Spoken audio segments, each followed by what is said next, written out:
last month when we connected with the affiliate committee, Michelle told us that there was a lot of changes in the insurance world, and we knew that these were changes you guys needed to know about. So that's why this was put together, so we could talk about all of those changes. We have a great panel today. We have Chuck Page with Farmers Insurance.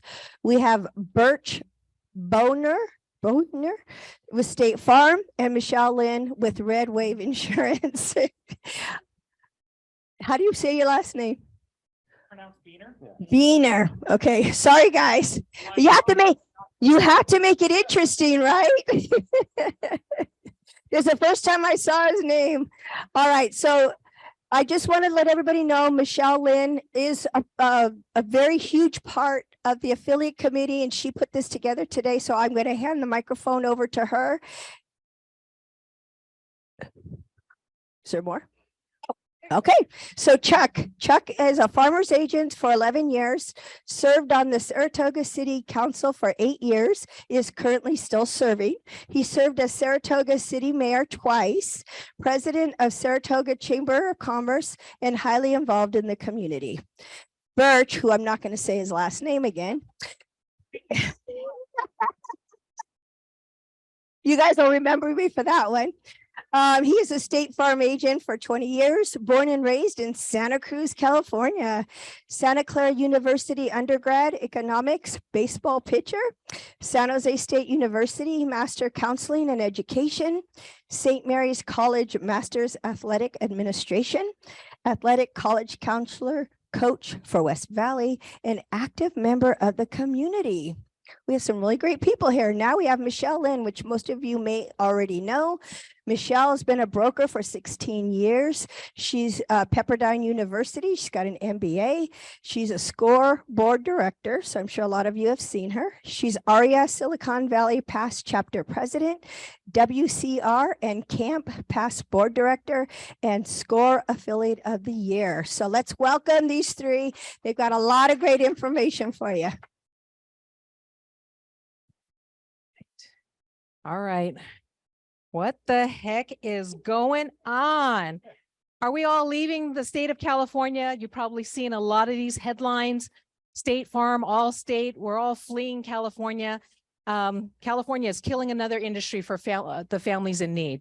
But we're going to get this straight out from our friends here as to what really is going on with the state of California. So I'm going to turn it over to Chuck to kind of go over the next portion of the presentation. Thank you, Michelle. And it's nice to be here with everybody. Thought we'd start with a little primer. Prop 103, anybody remember 1988? Does anybody remember that year? Is it too far past that?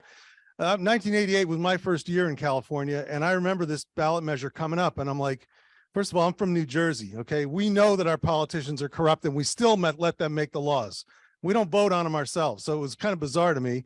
But this thing took the nation by storm. There were stories all over the country about Prop 103. And what it did was a couple of things. One, it required that insurance companies get prior approval from the Department of Insurance before they could do any kind of a rate change, a rate increase, a new policy. So it all went to the Department of Insurance. Those guys got really big heads really quick, the commissioners. It made the California Insurance Commissioner an elected position, which previously they had been appointed by the governor. And it required, God bless us all, every insurance company had to roll back their policy, their premiums by 20%. So it was like, oh my God, everybody in California is like, this is awesome. It's going to be a lot cheaper. It's so much better now. There was also a process that was developed during this within Prop 103 that allows the participation of consumers in the rate setting process. Now, these people are called interveners. Now, I don't know about you, but if you're writing a contract for a new homeowner and a member of the public come in and be an intervener in that process, I think you might not like it so much. But this law allows us to be able to have that. It basically took the insurance industry and put it under government control. And frankly, every state has a Department of Insurance commissioner, and they do have some controls in there. We all have to be licensed by the state, so we have to go through our Department of Insurance. And many of us, I'm sure, are licensed in other states too.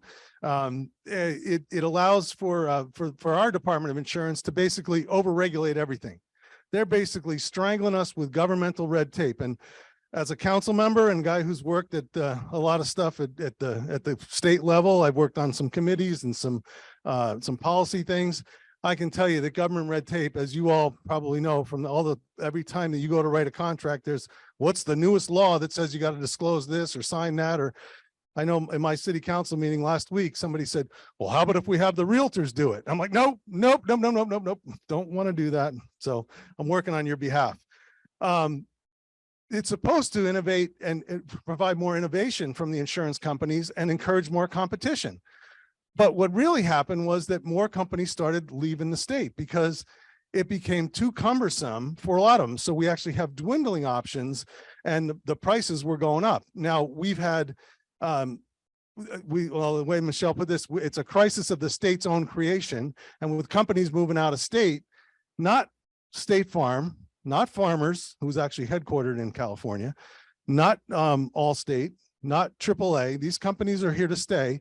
They're just maybe there's a pause on some of the things that we're doing. But the Department of Insurance basically tells us what we can sell, how we price what we sell, and in a sense, they're controlling our day-to-day operations. So imagine if you got the government in your pants or behind your back, you know, telling you what to say and, you know, moving your back. That it's not a nice feeling, I can tell you. And you tell me when I'm supposed to go to Bert. So what's happened for us insurance companies? And I don't know about you guys. Well, I know you, Michelle. I'm an independent contractor. I don't actually work for Farmers, but I say we a lot. So if I say it, understand I'm not Farmers, but I do have them as my primary carrier. So all the disasters that have gone on in California have caused us to have to increase rates because we're required, since we're admitted carriers in the state of California, to have a certain amount of reserves. I mean, think about it. If your house burns down, you want the insurance company to have enough money to be able to pay to rebuild that, right? So the only way we get that is by charging premiums for the policies that you have. And it's kind of a big collective. Everybody pays a premium. We store up the money that's excess, if you will. The company gets to make a profit. It's like 4, 5, or 6% profit. It's not a whole heck of a lot. And that's why the rates are controlled the way they are. But this money in reserve helps to pay for all those claims that come out. So what's happened over the last few years, and especially if you look back at, you know, going back to 2017 and 18, probably since then, we've had more claims and disasters. And the insurance companies have lost twice what they've made in profit since Prop 103 went in place in 1988. So think about that. They've lost twice as much money as they've made in profit since Prop 103 went in place. You can't sustain a business that way. Nobody could sustain a household. You certainly can't sustain a business. So if there's not enough money to cover the payments and of the claims, obviously, then, you know, you're going to go out of business. So the results for consumers is that many people, especially those living in higher fire line areas, have gotten notices saying, hi, thanks for being a client for the last 30 years, but we're not going to renew your insurance policy. And so it becomes harder and harder for both people, because I've had that conversation with several clients, and I can tell you the 30-year client who I've had that's got a commercial policy with me, a home and autos and umbrella and all kinds of stuff, to have to call and have that conversation. Well, every time I do it, I start the conversation off and I explain why I'm calling, and then I put the phone down for 10 minutes while they rant. It's just the way it is. And then I pick that phone back up and I'm like, are we okay? You know, it's like, I know you hate me right now, but understand I don't work for Farmers. So that kind of gets me off a little bit. It makes it so that there's less competition, because a lot of these, the companies that have provided this higher risk insurance have decided it's not worth it for them. And there's two kinds of companies. There's admitted and non-admitted. You're going to talk about that at all? All right. So the admitted carriers are the ones that all have to follow the Department of Insurance rules, like us up here. And then there's the non-admitted. So it's the companies like Lloyd's of London, for example, other companies that they don't have to follow the same rules. And basically you got to sign a 2-page document that's in all capital letters usually and bold. And the consumer has to sign that, saying they understand that this company that you're buying insurance from does not have to follow the same rules as an admitted carrier. And essentially, they don't have to pay your claim if you have one. So it's kind of wild. Plus they charge a bunch of fees and taxes, which is, I guess it's good for them, not good for the rest of us, and certainly not good for the consumer. But anyway, so we've had this industry thing where consumers are having to, have it harder to find insurance. It's still there. There's still opportunities, but it's getting harder and harder. We're seeing, taxes and premiums go higher and higher, and the heavier that the hand gets from the government, the more it hurts the very people that it's supposed to help. So we're in this really, really tough environment, and it's really hard. So hopefully that gave you a little bit of a basis, and then Burke's going to take over and take you through some of this. You want me to do this one? All right. So there's a thing called the public protection class and a classification, and then there's fire line codes. You may have heard these terms. So protection classes are 10 different classes of public protection. So if you live in downtown San Jose, or if you live in San Jose and there's a fire hydrant within 500 feet of your house and a fire station within 2 miles, you're probably PPC 0 or 1. It means that you've got public water that's readily accessible and the fire department can get there. If you're, I think, did you have this in here somewhere? I don't know, maybe not. The next slide. So the 3 things that determine this are the fire department quality. This includes their equipment, ladders, et cetera. The water supply system, where does it come from? Is it private or public? And then the alarm and communication system. So is there a 911 system that'll generate a call right to the fire department? So here's an example. So San Jose, the city of San Jose, the city hall is in protection class 1. Fire station really close, alarm systems, water is public, and it's easily accessible. Class 9, on the other hand, would be somebody who lives way up in the hills, fire station. Like I'm the closest agent apparently to Felton. So anytime somebody buys a house in Felton, I get a phone call. So it's kind of cool, but you can't really find a policy all the time. So class 9 means the community's fire protection system meets the requirements, but the water system doesn't. So anybody who's ever tried to sell a house where the fires were, the CZU fires in the Santa Cruz Mountains, that the water and sewer district that was up there is defunct. They went bankrupt, and the county will not certify anybody right now, so that these people who want to get building permits and build a building or plunk down a pre-made building, they can't do it because there's no water. And then class 10 means that the community's fire protection system does not meet the requirements and they're considered unprotected. I've got a client who lives way up in the mountains, and basically their house is on stilts because it's kind of hanging off the edge of the mountain. And I tell you, wildfire goes up a hill a lot faster than it comes down a hill. And so he's just, he's a sitting duck up there. And he doesn't have any close water. He says, well, I got a 10,000 gallon water tank. And I'm like, which bedroom are you going to protect? That's pretty much it. He doesn't have a lot that he can do. So there's differences in the protection classes, and then the fire ratings, the fire line codes are basically defined in a couple of different ways, but the higher the fire line code, the less likely you're going to find insurance in today's market for sure. So pretty good. And yeah. Okay, thanks, Chuck. So things are changing rapidly in the insurance industry. And what I mean by rapidly, you have a question? How can you find the EPC for particular property? Call an agent. They can use we've got tools that will probably tell you that. So that's part of the problem, is clarity. Yeah.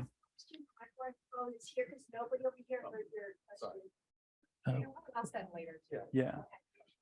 The question had to do with where's that data? How do you know if your home's in a 9 or a 10 rating? And it's not easy to find at this point. So a couple of things, if I might just jump back a little bit on the admitted carriers, those insurance companies who are admitted carriers pay into a fund. If an insurance company goes solvent because they can't pay claims, that fund is there to pay the claims for that company that just went insolvent. So everybody who's an admitted carrier pays into that fund. If you're a non-admitted carrier, you do not participate in that fund, nor do you get to benefit, do your policyholders benefit from that?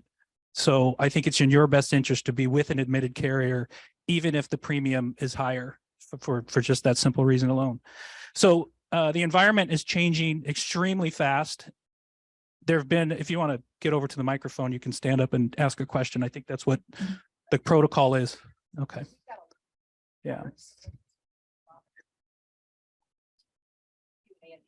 The insurance commissioner, Laura, had a public hearing 2 days ago, and then the State Assembly of California had a public hearing yesterday. That hearing was fantastic. It was extremely informative. And the reason it was so good is because there were multiple departments that were represented. FEMA was represented. A third-party actuarial company was represented. The insurance companies had representation. The Department of Insurance had representation. Cal Fire had representation. And they all talked about being on the same page and continuity. And the bottom line with moving forward in the state of California and insurance companies be able to provide insurance in a competitive nature to give consumers options, but also to keep the price down, all has to factor on one point, and that's the transfer of heat. And I'll let you think about that for a minute. You think it's obvious, right?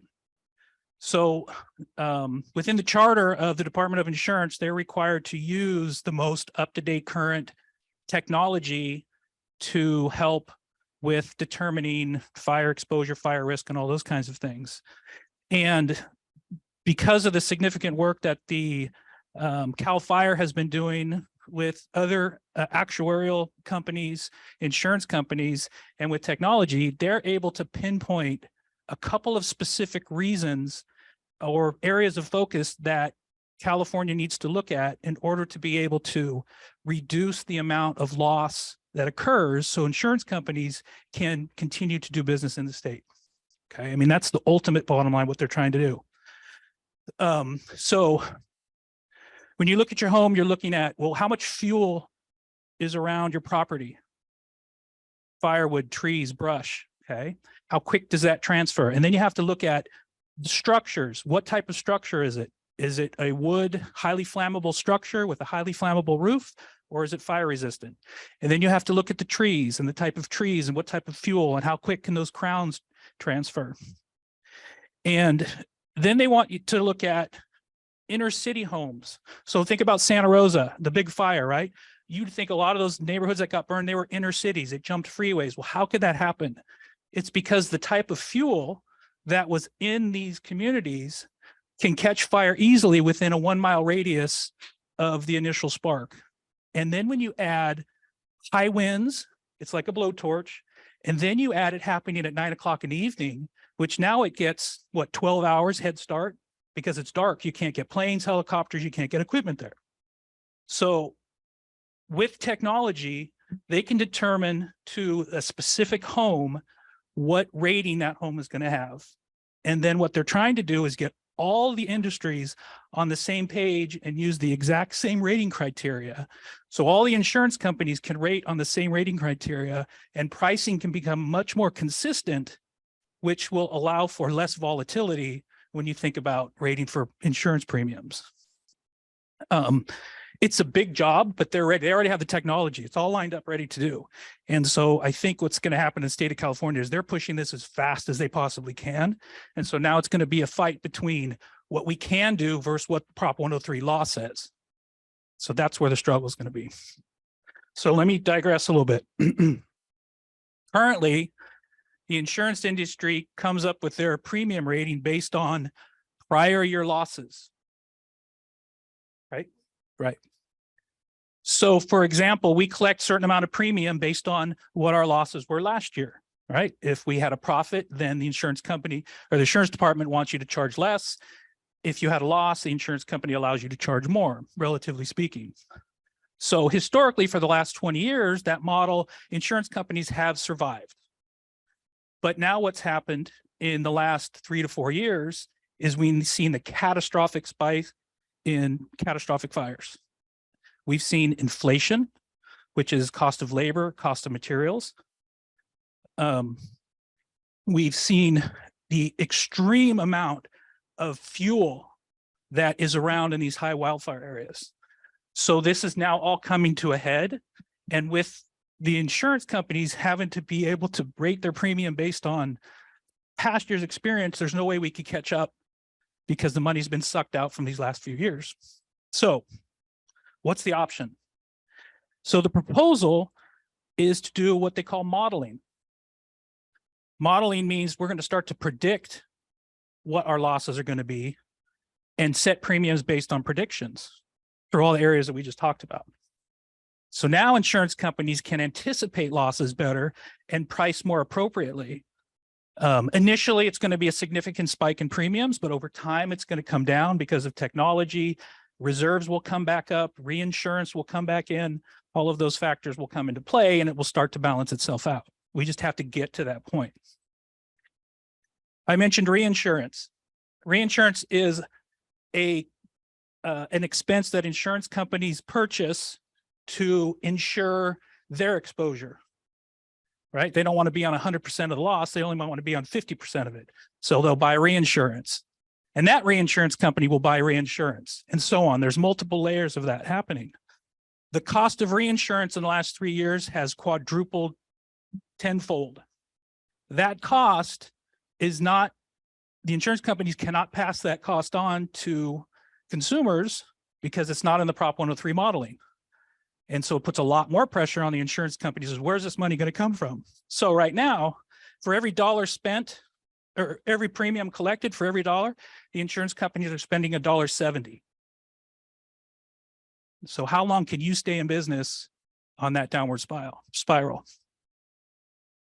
So I just want to give you a little information of what's happening with that. There's two different types of insurance companies in the industry. There's for-profit companies and there's mutual companies. State Farm is a mutual company. The philosophical difference between those two types of companies is pretty strong. State Farm, being a mutual company, is responsible for making sure that they back the promise of all the policyholders. So you as a policyholder with State Farm own part of the business. So decisions are made to protect those current policyholders. So with State Farm's decision to not bring on new clients, new homeowner exposures, but they will continue to service existing clients. And that's their model, and that's the way they price things out, and that's where we're at today. So when you talk about the fire business being shut down, it's definitely shut down for new business, but it's also shut down for a current client who goes to buy a new home in another location. We can't insure that risk. We can only maintain what we have. So that's what's happening with State Farm at this point. Okay. Do you want to add to that?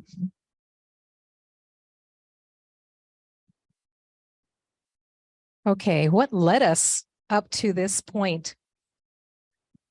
Well, California fire history.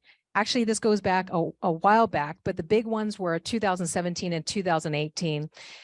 18, I don't know if you remember, but it was almost 24,000 buildings that got destroyed, $26 billion of loss, and Camp Fire was the worst fire, the most catastrophic, and it killed 85 people. That's big. And then we can just continue ourselves down to 19 and then 2020. We all remember 2020, don't we? The red looking Mars situation that we were in, right? We had fires all over the place. It destroyed 10,000 buildings in general. And it was one of the largest fire season on record for California. So just to say, those are some of the big years. And again, we are still not getting to those losses. The losses are not actualized until that last house is built or the building's built. I mean, we're still paying out claims from 2018, 19, 20, you just name it, okay? So replacement cost, what the heck is going on with that? This all ties into the insurance piece of it. This is only one portion, but it is one of the bigger portions. How home replacement costs are affecting home insurance? Well, let me tell you, everyone heard about the supply chain issue? Did anyone order a dishwasher that didn't come in for 8 months? Well, the contractor can't finish your kitchen because half the appliances are not there. Half your cabinets are, on some ship. They can't even unload that stuff, right? So those are all delays in construction. We also have labor. What happened to our labor? Everyone, you go out to Starbucks, everyone's hiring. You can get like 3 jobs at this point, right on the snap of the dime, right? Labor cost is going up because we just don't have the labor. People are moving out of the state of California, right? The rise of material cost. When we had all these storms, I don't know about you, Chuck and Birch, when the storms came blowing in at the beginning of this year, how many roofs and how many fences fell down? Well, the fence is not cheap anymore. What was maybe 3,000, 5,000, now it's 10,000, 15,000 just to rebuild that fence. A little clip on your roof, and it's very expensive. So those are all things that are driving into our replacement cost calculation now. So what used to be, some $250 per square foot, we're closer up to like 400, if not greater at this point, right? Yeah, that's just shabby home. So we have this, rate of pressure on our building of home insurance. Again, material cost goods went up 14%. We had asphalt root materials that went up 14%.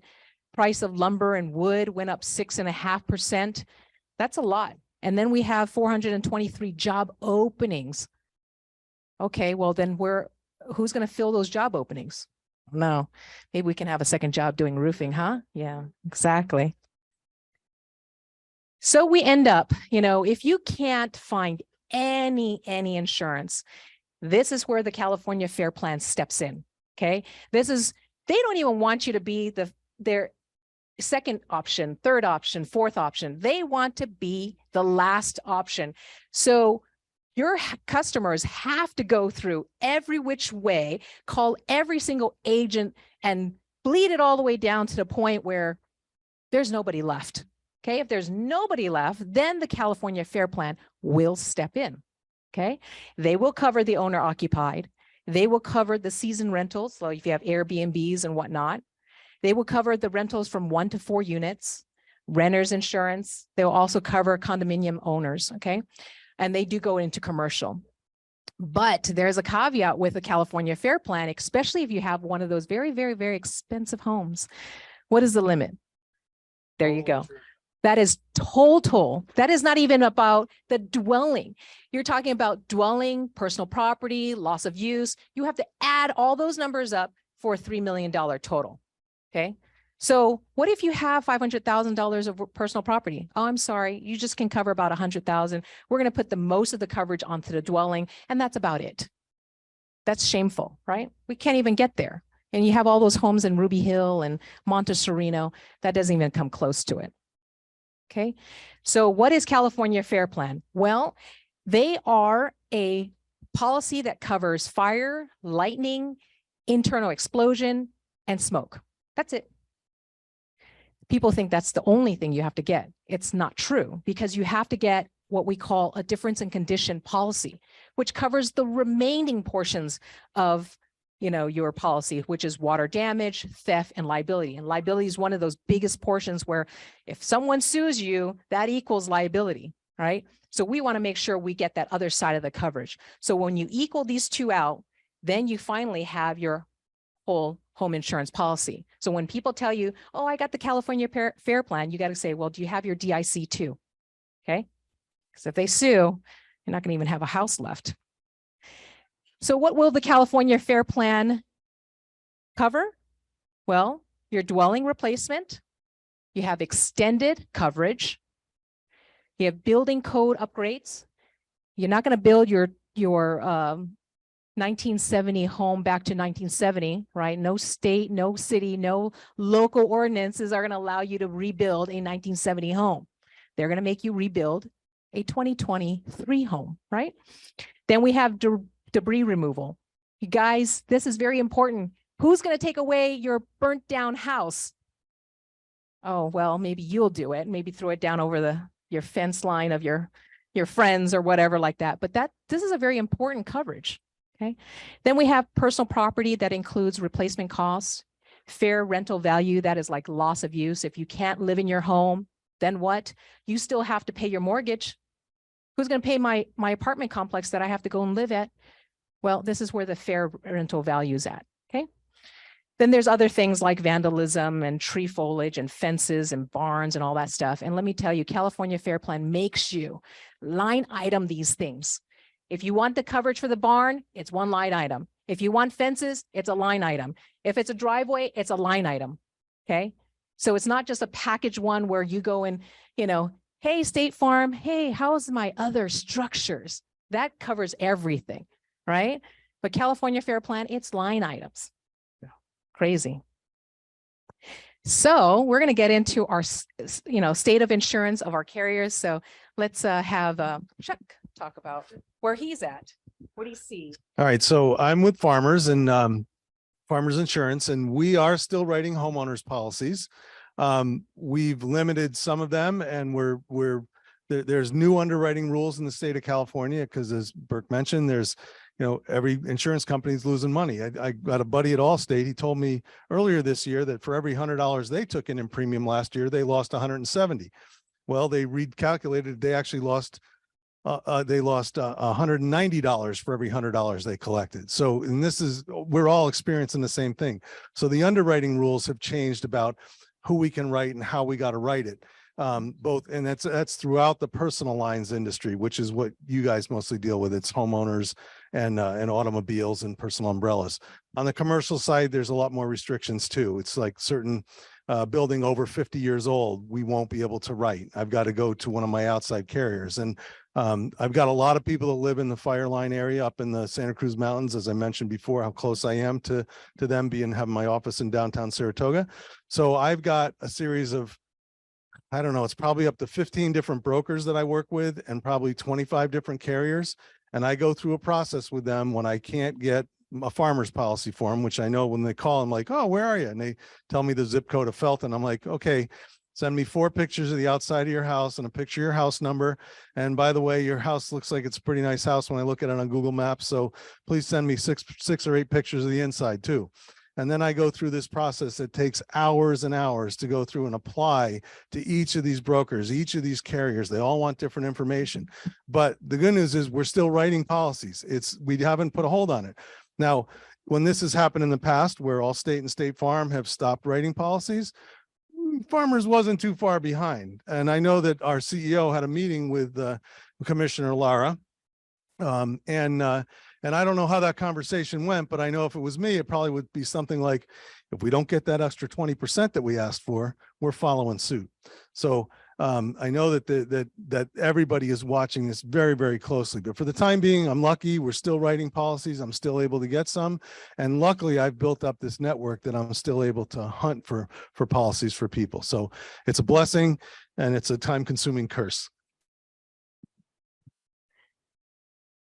So as I said earlier, with State Farm, we're currently not offering new fire business. And when I say fire, there's a significant number of types of policies that fall under that. So anything having to do with commercial lines, commercial liability, personal lines for homes, rental properties, covering rings, boats, those things currently on a moratorium. So we're going to have to refer to Chuck. You're going to give a little business from us for the time being. I see this as being cyclical. The insurance industry is cyclical. Nobody has a crystal ball and can tell you how long it will be like this.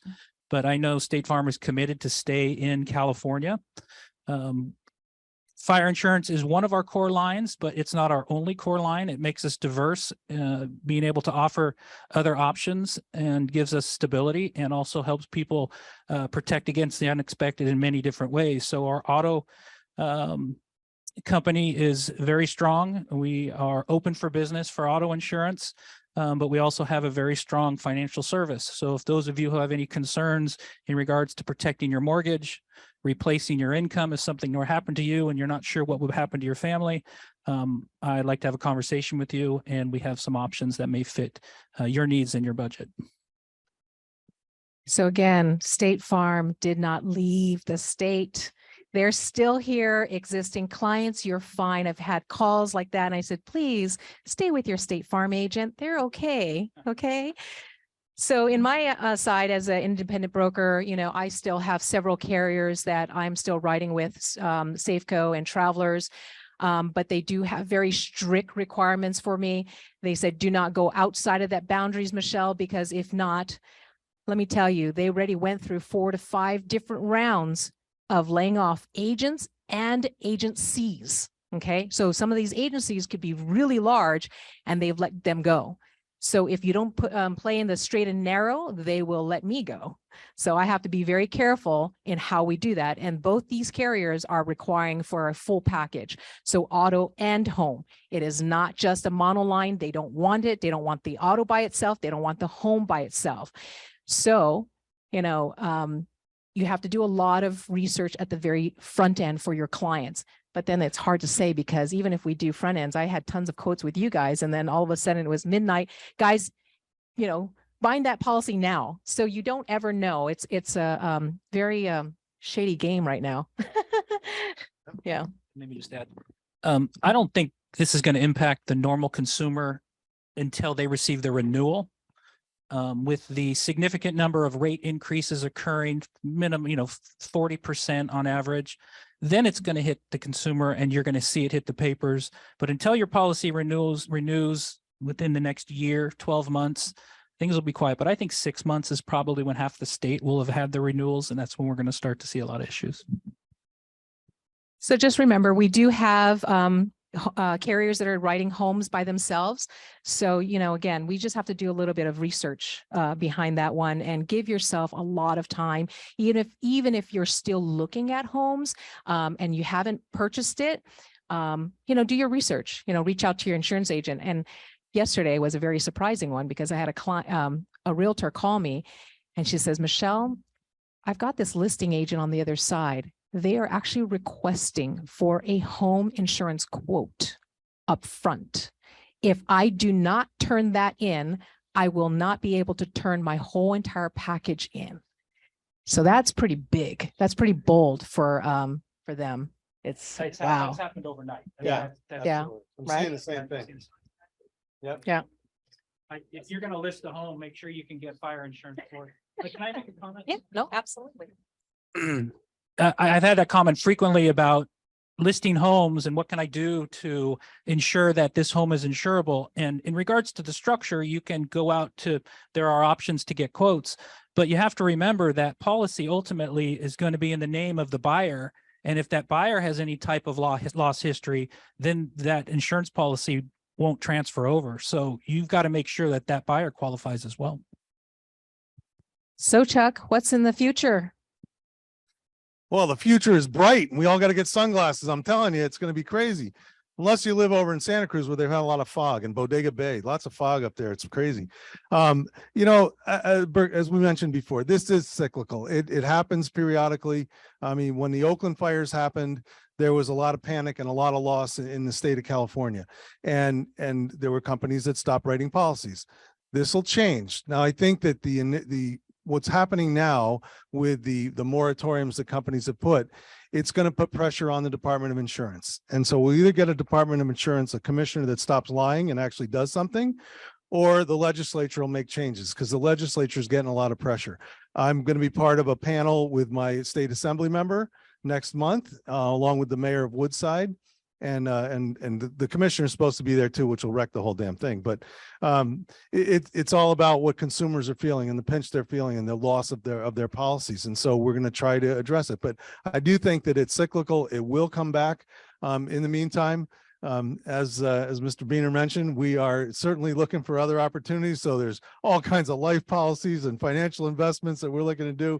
It's a hell of a nice world out there. There's a lot of stuff that we can do, but I do think that is cyclical. It'll come back. It's just a matter of time and a hard time to get over.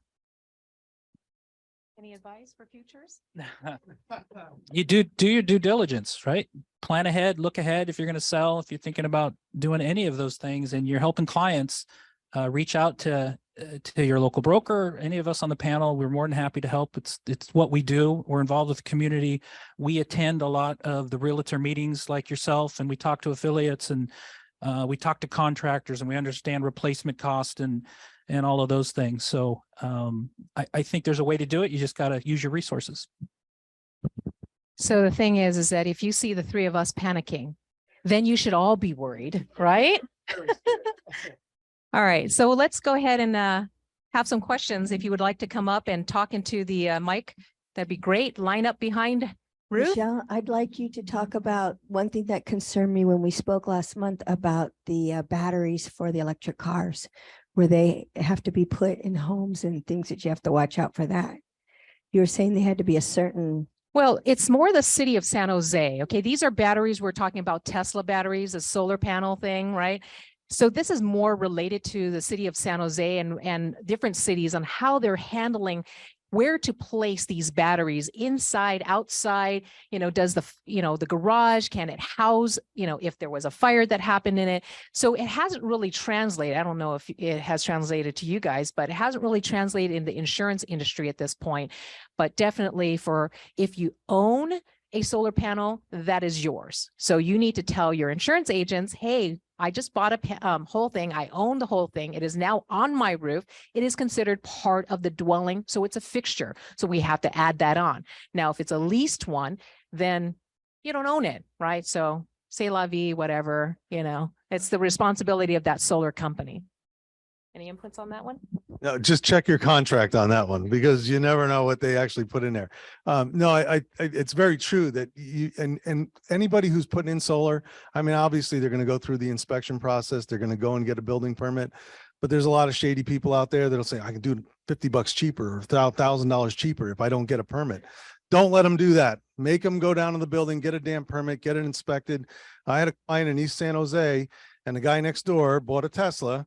And whoever hooked up their charger, and I don't know if it was actually on a charger, it might have been on an extension cord with 15 other things plugged into it, suddenly caught on fire. My client's working at her computer in her little kitchenette area, and all of a sudden her back felt warm. And it was summertime, so that's not uncommon, but she turned around, wall of flame. The thing had burst through the wall of the other guy's garage, the fire that started. His gas meter was right there. So it popped the gas meter and his flaming gas was spewing onto my client's garage, burned half the house. I actually got to the house before the fire department could start putting out the fire, which totally impressed the fire chief. But but that's not the way it should go. Hi, Sandra Weber. Thank you so much. I think this is brand new horizon for all of us. And I could tell you that when I'm writing an offer or looking at offers, that's going to be in my head now is thinking about contingencies and if people are prepared. Can you speak to HOA umbrella policies? Even in downtown San Jose, when I talk to different board members, they say the feel and the tone in speaking to whether it be Farmers or State Farm who's covering the HOA umbrella policy, they're quite concerned about if they're gonna, once renewal comes up for HOAs. Thank you. With State Farm, we're not anticipating canceling any policy that's currently in effect. Yeah, we're not either, but the cost of liability coverage has gone up dramatically in the last few years.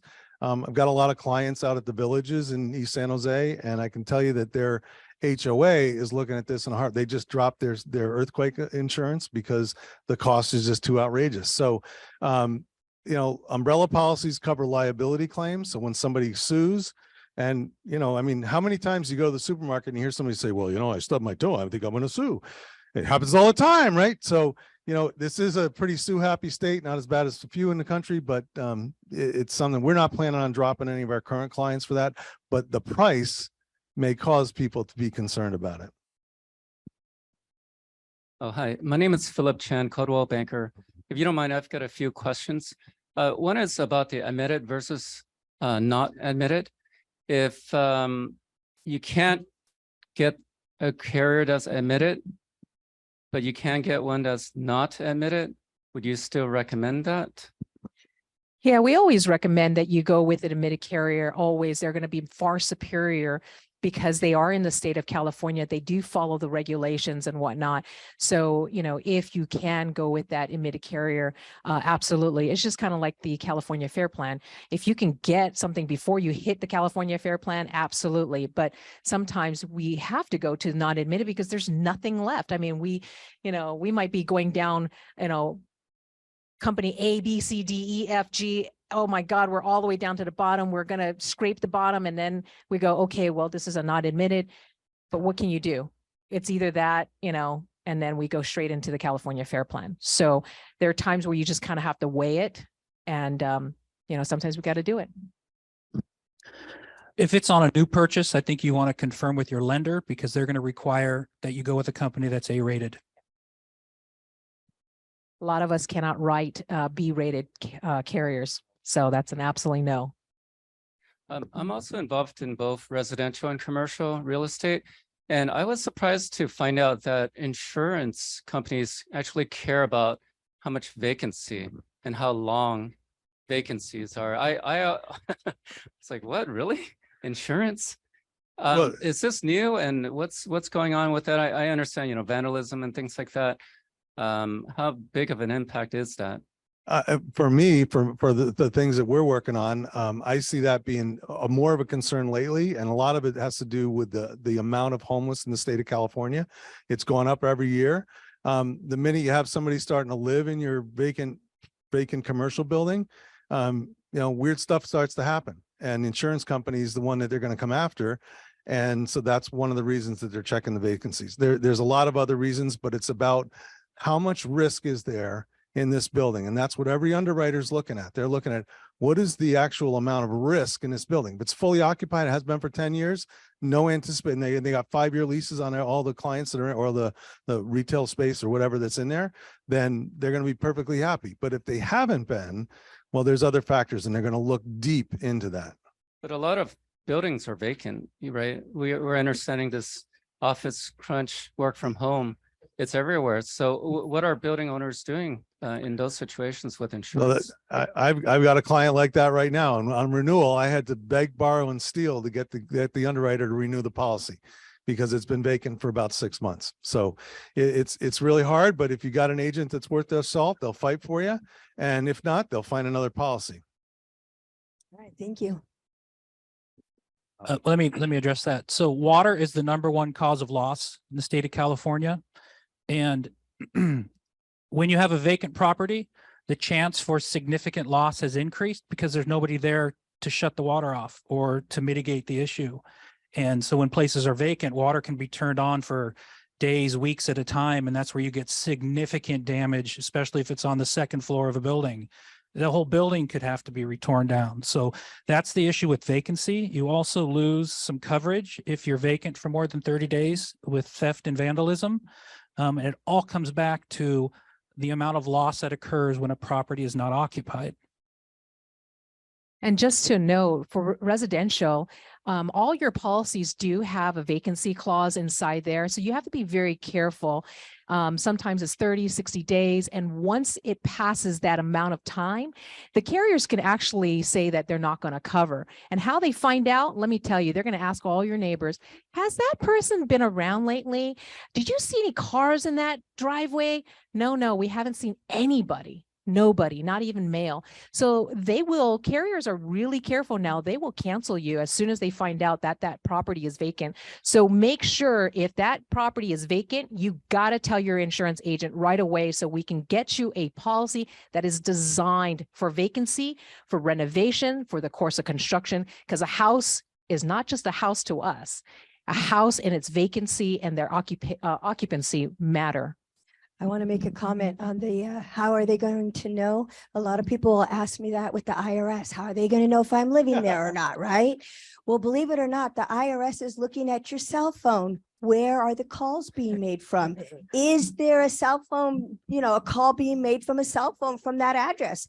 They will look. So you got to be careful. They don't need to put chips in us. We're all carrying cell phones. They know exactly where we're at. All right. My question specifically is for the State Farm person, but maybe others can answer. I'm from the 95033 zip code, Santa Cruz Mountains, and all my neighbors are panicking, including me, saying, if I want to go to, I'm a State Farm insured household right now.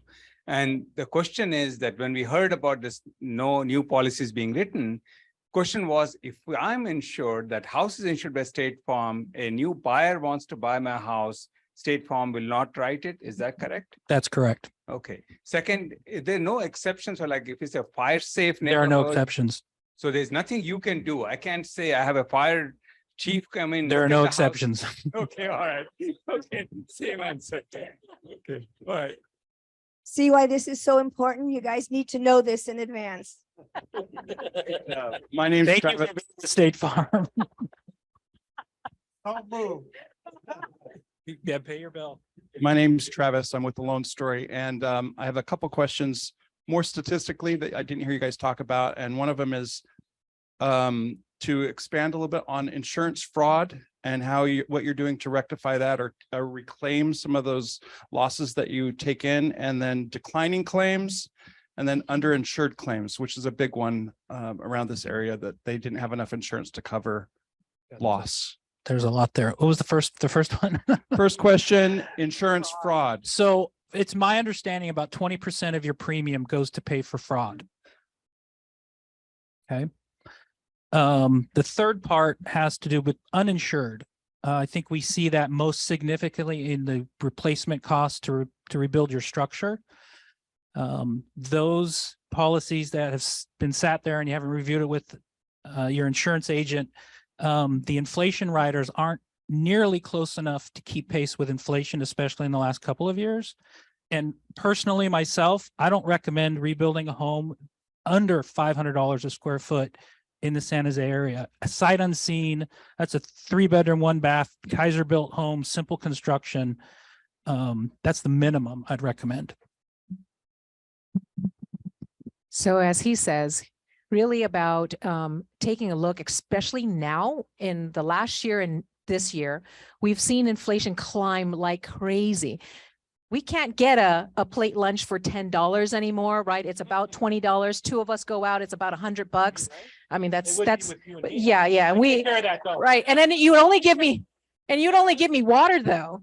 I can't even get a drink from that one, right? I'd have to pay my drink for myself. But you can just see when inflation is in play, we're not nearly even close. Our policies are not even nearly close to climbing at that rate. We usually have a 4% inflation built into the policies, but it's not enough. So it's important that all of you guys really do check your policy. You know, like I had one client that said, oh, you know, Michelle, you're $60 more expensive. And I go, where's your house? And he goes, oh, in Cupertino. I go, yeah, but my 60 is a twice the amount of that other policy. So be careful when you say, I'm just playing with looking at the bottom number, the premium, right? We're really looking at the top number, which is the dwelling coverage. That's completely different. You can't get a Cupertino house for half the coverage. I'm sorry. You're an engineer. I hope you have half a house or maybe an ADU. That's all going to be left.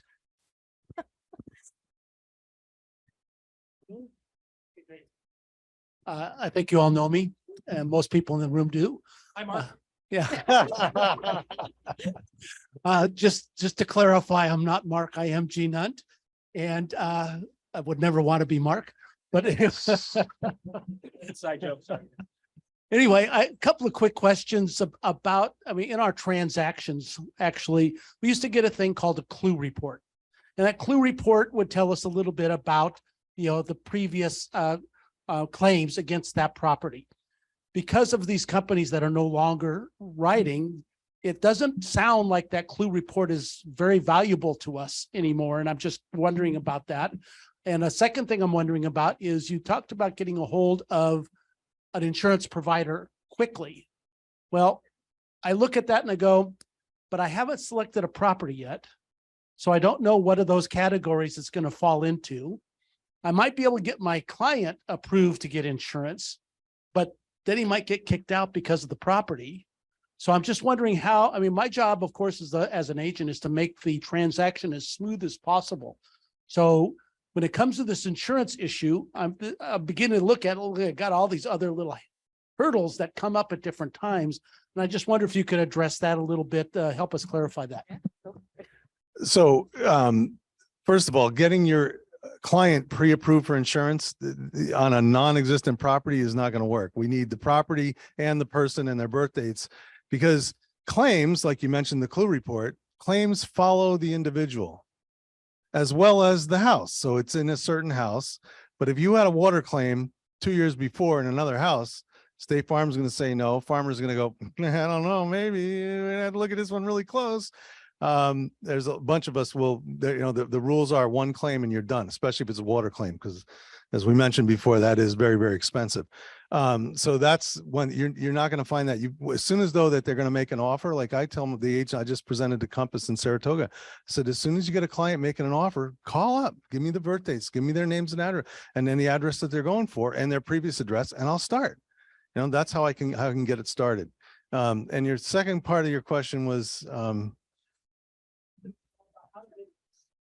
yeah.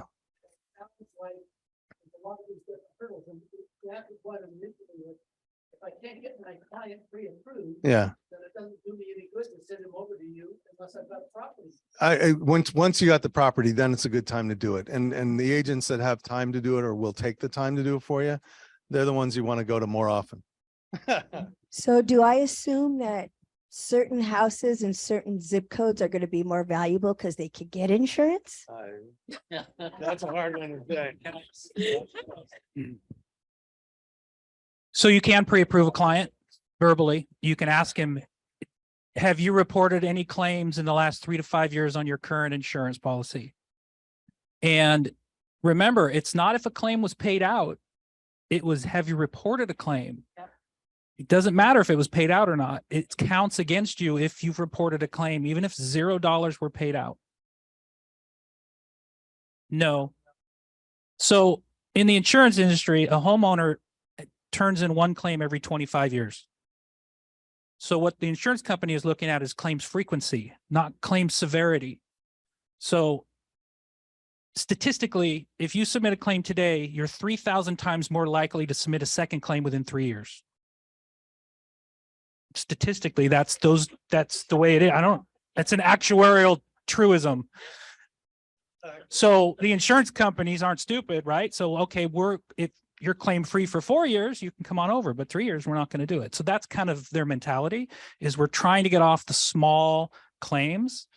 Jack your deductible up, right? Make sure you have a reserve. That's a great way to do it. And take care of the small claims on your own.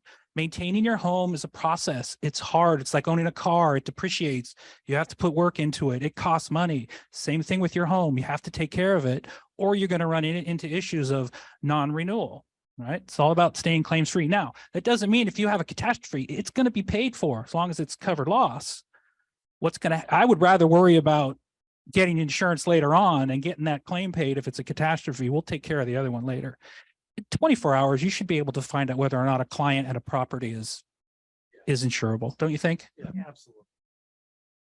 I recommend all of you guys to tell your clients, call your agent first. Don't call the 1-800 claims department, because the agents can walk you through the scenario, give you some sound advice before you make that claim. I had a client that had 3 water claims. One of them was really tiny. It was like $3,000. He got non-renewed, and now he's paying about $15,000 because of those 3 claims. Now we got to wait. But the thing is that he said, I should have called you. And I said, well, why didn't you? He's like, I just made the claim. You're like, no, doesn't matter which claim it is. Just call me so we can walk it through. Once you get your information, then you make a decision. One last point. And remember, bundling is a big deal, right? You see it all over the commercials. So if your home is not renewed and you got to go somewhere else and pay more, you're also going to pay more on your auto because you lost the multi-line discount. So it's a ripple effect. I think you already answered my question. I have a house in Lake Tahoe that's been severely damaged due to the snow. So I'm kind of guaranteed that I'm going to get canceled, is what I'm assuming, because our claim is probably, well, if they pay it. No, Okay. weather claims, not necessarily. And the weight of snow on something that's going to be a covered loss, and it's probably not going to be counted against you. Well, I don't know, because one half of my policy says snow is covered and then the other says it's not. So anyways, doesn't matter. Erase the other half. I'm sorry. I know, right? It's like, you said yes here, but no here. But then this policy is under my brother-in-law. So if he potentially could get canceled, or just this house could get canceled and he can continue on the rest of his policy with that. Again, it depends whether it's a chargeable claim, and in the policies that I've written, weight of snow damaging is not going to be a chargeable claim, so it won't carry with him. It won't be like, it's not like a water loss where a water pipe burst or the line to the ice maker leaked out for 3 days or a week before he got back there. So those are kind of things that we look for. Should insured me. That loss would follow in regards to State Farm. We would look at it as a loss, any loss reported. But it's frequency, right? If he hasn't had any claim history, he's fine, right? If he has another one within the next 2 years, now it's a big issue. So first of all, thank you for this information. I never thought I needed to know so much more insurance ever. But because on a lender's perspective, it caused a huge effect in our loan process with debt to income for higher premium. But what we're seeing, and I need to have a better understanding, is are you taking longer to get evidence of insurance to us? Because before it was like 24 hours, but lately it's been like 48, 72 hours and premium are higher. Are you seeing that on your end, that it takes longer, or is just who the customer is going with? It depends on who they're going with. I mean, like my carriers, if it's one of the preferred carriers, I'm still turning it within 24 hours, if not 5 minutes. But if you're talking about the California Fair Plan, that is a process. Let me tell you, you have to prepare for it because one, you have to take photos on the outside. The photo has to be dated, has to have the address on it. Then we submit the application over. It takes them about 48 to 72 to turn an approval. Once it's approved, then the client has to make a payment before it even starts. Okay. Yeah, next day for payment to process. And then you have to get your DIC policy, which is the other side. They also need to be approved with amounts and also just signing disclosures and stuff. So it depends on which carrier are you talking about will determine if we get that evidence of insurance back to you as soon as possible. Great. One last question. I know we talk about fire and I hear water is a huge loss, but my favorite subject always with Michelle is flood insurance, because I have clients that will get $3,000, quotes. And then I go to Michelle and then here they are getting like an $800 policy. So can you just give us a little enlightenment on that? Like why there's a difference? Well, the two differences are, one is a FEMA policy, right? It's guaranteed by your government. So generally the government is setting their rates. So it's kind of a one brush stroke for everybody. And let me tell you, we have flooding, not here, but guess where? Texas, Florida, you name it. We're all part of that big old pot, right? Then we have the private flood carriers, which they get to do their risk mitigation. They get to figure out where they want to belong. If they don't want to belong in that zip code, they're going to say, well, we're not riding in this area. If they're oversaturated in that area, they're going to say, we're not doing any new business. So with our private carriers, they get to set their tone as to which rates they're going to charge. So that's why private carriers are completely different than your FEMA policies. We're finding that if you have a flood elevation survey, you can get a significant discount on your flood insurance. Some properties, that survey transfers over, so you can use that multiple times. If you don't have one, you have to pay around $750 to get a surveyor out. In the long run, it's worth it, depending on how long you're going to keep that loan. So those are the things that are significantly impacting the flood premium, is that survey. Some of us are writing non-contingent offers, and once the offer is accepted. Lift your mic up. Yeah, once the offer is accepted on a non-contingent offer, asking them to go check on insurance is a bit tough. What happens? If you are going to write a non-contingent offer, especially when you know that there's a possibility those properties might be in the fire zone, I would probably check on that property with your insurance agent and say, can you find an insurance on this one? Typically in the city, it's fine, but I would say if you're on the outskirts, I would do your due diligence, because I have agents up in the Santa Cruz Mountain. Michelle, check this one. Michelle, check that one. Check this one. Check that. We have 3 properties we're looking at. Check all of them. Okay. So I think also the zoning maps and fire hazard maps change over time. I had a situation 2 years ago where there was a non-fire hazard zone, bought the property, and 6 months later, it's been changed to fire. What are the options? Each insurance company does their own survey map. That's part of the inconsistencies you see in the industry. So it just depends on what the insurance company has deemed at that point in time for that particular address. It used to be by zip code. It's now down to the address. I've seen that happen. I had a client who 2 years ago, farmers non-renewed them. They live off of Dave's Avenue in Montecito. And earlier this year, he was 3 months before his, the policy that I found for him was coming up for renewal. He went to my website and I could not write the policy. I tried it again. I try every year for my clients that got the fair plan or something else. I could not get him the policy. He used my website, started a quote. I actually was able to write a farmer's policy for the guy because he did it himself. I still don't understand why. I'm waiting for non-renewal next year, but it's weird the way some of this works. All right, we have one last question. This will be the last question, and then we'll make an announcement afterwards. First of all, thank you so much for the presentation. We all needed it, given the situation that we are facing right now. My name is Jeanette Campa, and I'm the broker of Chavez Realty. My question has to do with something that you just mentioned. You mentioned the floods in Texas or all the different, calamities or things that you have to insure.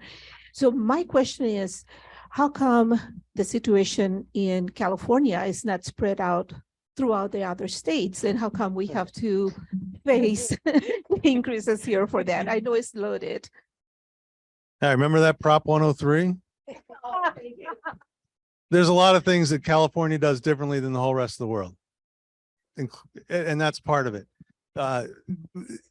We do also, I mean, the reinsurers that we talked about, that was talked about earlier, we all reinsure, a lot of us reinsure each other, or our parent companies do. Yeah, well, the reason I ask this is I live in the villages. I do a lot of sales in the villages as well. And a lot of our insurance has been going up for the last 3-4 years. And the reason it was given at the beginning by the big company that is insurance the villages is that it's I think, I don't even remember the name of the company, but it was because they had to spread the risk over other areas. So the increases have been coming around for that community for a while in other HOAs. And it just sounds to me kind of, from my perspective, kind of uneven.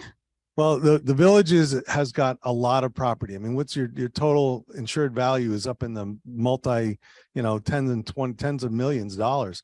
And that's part of it. So the carriers, what happened was one carrier did not want to insure the whole thing. They wanted to spread the risk amongst other carriers. And that's what the broker went out and found multiple carriers, and he basically layered them to be able to cover everything. Now, each of them has their own administrative costs and their own charges. And so it went crazy, and it started with the liability and it went further to the other side of it. I want to address your issue about comparing the cost of insurance in California to other states. California charges probably 50 to 75% less for homeowners insurance than the rest of the country. It's a lot due to Prop 103. The rest of the country uses modeling, predictive anticipation for losses. But what the rest of the country has is stability, right? They don't see these big catastrophic ups and downs. So that's what the legislation and the insurance companies in the industry, they're trying to do, is get some stability and do some of this modeling. And CAL FIRE is not only working within California, they're working with all the neighboring states, because we all have the same issue, right? And the consistency between Oregon and Nevada and California, everyone's going to benefit. So there's some collaboration happening there too. No, I understand that, but what I'm saying is the increases that are passed over to Californians, a lot of it is explained wrongly, but it's because the increases are because of damages that insurance companies pay in other areas. So they say, we have to pay. No, that's globally. Completely inaccurate. This is all has to do with losses in California, 100%, and the cost of inflation and materials, what you're seeing with this particular location. Okay. Yeah. Thank you. All right, Jody, you have an announcement? Yes. Hi, everyone. I'm Jody Souza. I'm the Education and Event Director here at SCORE. Couple of things. We did a class here yesterday on the fire hardening disclosures, and there's another one that starts with a W. And surprising to me, CAL FIRE was here yesterday.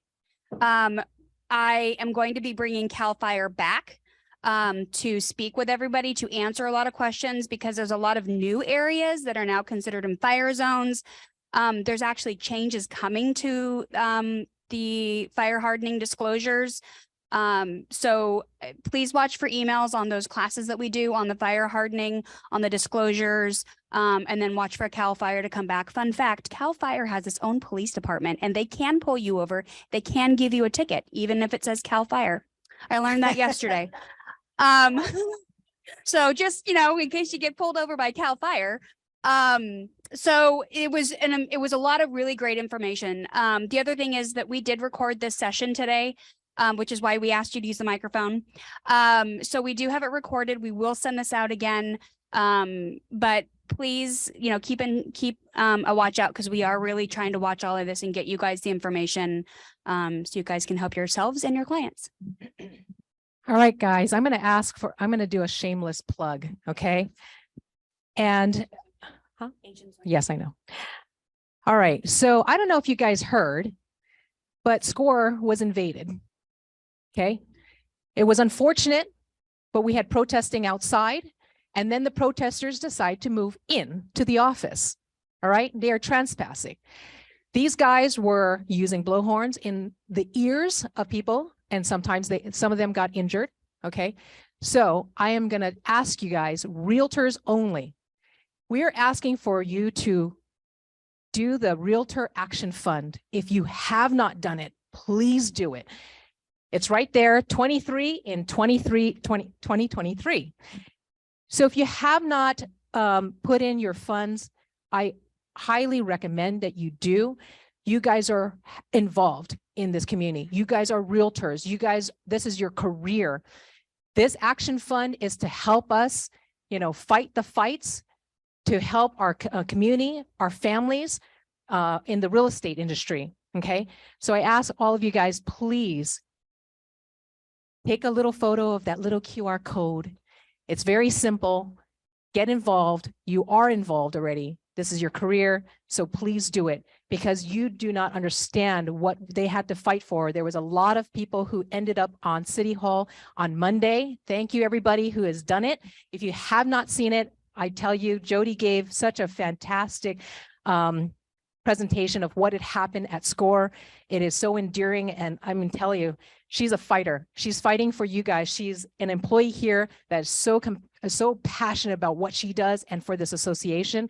So if you guys could, please put in your $23 for the Realtor Action Fund. Okay. So anyways, they were protesting for COPA, right? And Measure E on Monday. So there's a recording, and we can send that over to you if you want to look at it. But anyways, this is brought to you by the affiliate committee. The Brunch and Learns today was a special day, so it's not really a brunch, but we just wanted to bring this out to you guys. And also we do have a networking afterwards, actually right out that door. And we've got a lot of affiliates here to support you guys. So please take the time to get to know them. And I'll let Ruth close up here. All right. I want to tell you guys, thank you. I believe everybody feels it was worth coming today and listening to all this information. So now get your insurance before you start writing offers. Don't wait till it's funded and it's sitting in escrow and you just order insurance, right? It changes. So it's good to know that this is all the steps now. We always have to shift, right? Every time something happens, we have to shift. It's time to shift. And I want to thank Michelle for putting this together. I want to thank Chuck and Birch for coming and speaking to us today. Please come out, visit the affiliates that have put tables out there to say hello to you. And the tacos, you guys, there's tacos. I couldn't smell them, so I wasn't certain. I was just trying to be quiet. I'm like, wait a minute, my allergies is probably taking away my smell. But come on out, enjoy tacos, visiting. We'd love to meet all of you out there. There's a few people from the affiliate committee that are here. Raise your hands. These people put the time in to try and fulfill your needs. So reach out to any one of us and let us know if there's something you want to hear about. We're here to serve you. Thank you, everyone.